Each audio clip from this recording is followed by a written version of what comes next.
Rolling Stone, Stories from the Edge, 10 Things We Learned. The new HBO documentary traces Rolling Stone's ascent from upstart magazine to rock and roll Bible. With their latest documentary, Rolling Stone, Stories from the Edge, directors Alex Gibney and Blair Foster stitched together old performance footage, recordings from interviews with artists, Ice-T, and presidents, Bill Clinton, and readings from some of the magazine's most important stories, with the likes of Johnny Depp subbing in for Hunter S.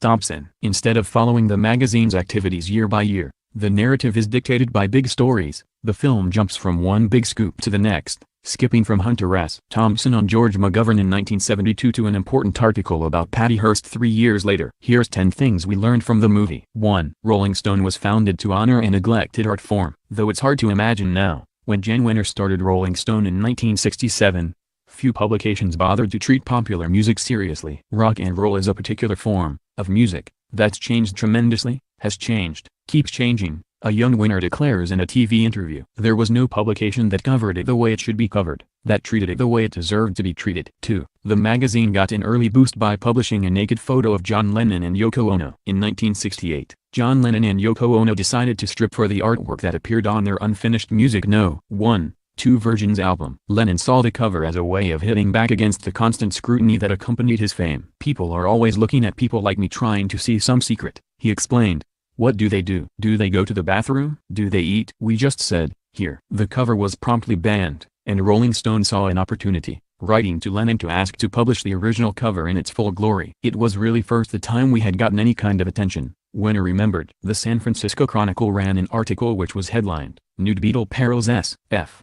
I concluded from all this, if you print a famous foreskin, the world will beat a path to your door. 3. Rolling Stone allowed writers to go long. Lamenting the declining attention spans of readers is commonplace in the Twitter age, but it is hardly a new phenomenon. In an era in which young people were supposed to have shorter attention spans, Rolling Stone started running articles that were endless. I wrote some of them myself, says Tom Wolfe, who began to write for the magazine in the 70s. Rolling Stone went on to publish serialized chapters, at least 5,500 words apiece, of his work The Bonfire of the Vanities. With Rolling Stone, I was given the room and the range to really stomp on the terra, as Lord Buckley said, adds Hunter S.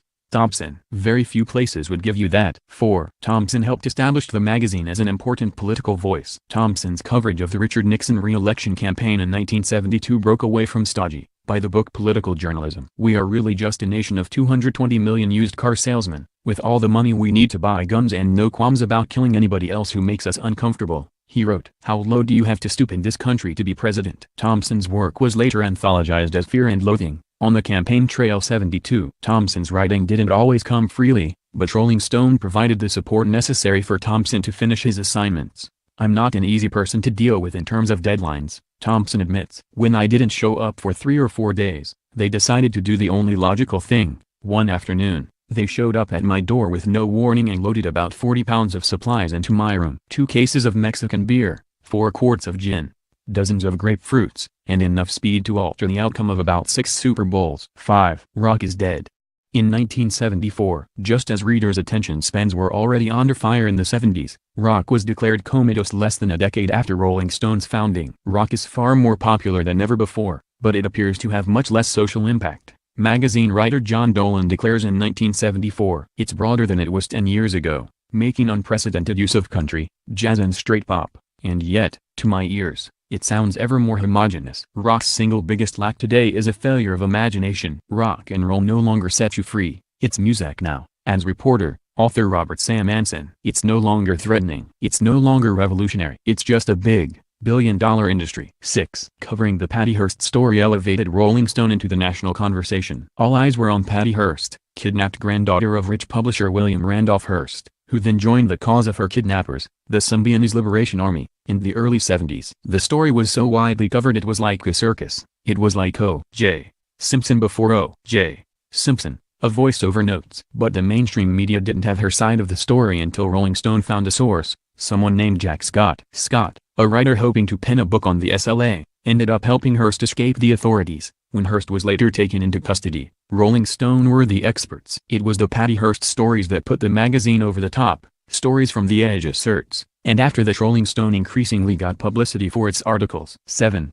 Cultural coverage led some to accuse Rolling Stone of abandoning music. Thompson and Wenner did not always get along, but Thompson returned to the fold in the early 80s to cover the sordid divorce proceedings of Palm Beach publishing magnate Herbert Pulitzer Jr. and his wife Roxanne. It was during that period that we were winning doing cultural coverage, a voiceover explains. People would complain that we were abandoning the music, but that was bullshit. We were covering the culture. That being said, as the music scene became increasingly fragmented, the act of covering it became more complicated. There was no musical center to the 80s as there had been during the 50s and 60s. Music had split off into a lot of fields and different mainstreams. We were trying to persuade the magazine to give coverage to the Talking Heads or lead review to Joy Division. 8. Rolling Stone was once banned from Walmart. Walmart removed all rock magazines from its shelves after Jimmy Swaggart, a prominent evangelist with a large television following, as well as the cousin of Jerry Lee Lewis, condemned the publications as pornography. Pure and simple. They're the only pornography that's printed for children and distributed to children and distributed by family outlets, Swaggart added. Then at the height of his powers, the preacher was later defrocked when it was discovered that he regularly sought the services of prostitutes.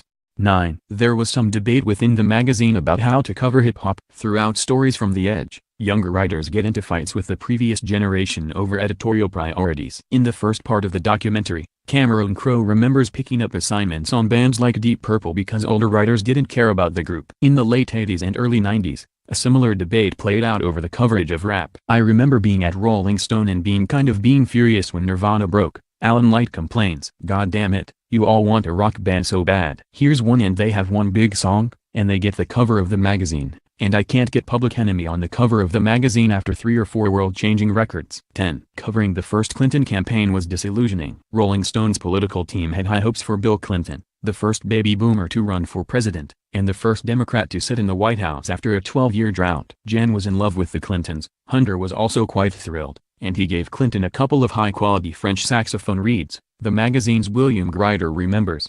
But during an interview with Clinton in Arkansas, their opinions began to change. Hunter had his own list of questions about gun laws but also drug laws, Grider remembers. Clinton wanted that interview to make it very clear he was not your standard brand liberal who was for smoking dope. Hunter was so offended, he gets up from the table. He came back in about 15 minutes with a tall drink, and he never asked another question. It was like, "Interview is over for me. You showed me who you really are." I had the same optimism that was widely shared about the Clinton potential. Grider adds, "My one regret was I was slow and saying in print what I saw happening in Washington." Clinton was essentially abandoning organized labor and working people. It happened literally in the first year of the administration. And that was a sort of double cross of the values he expressed as a young candidate.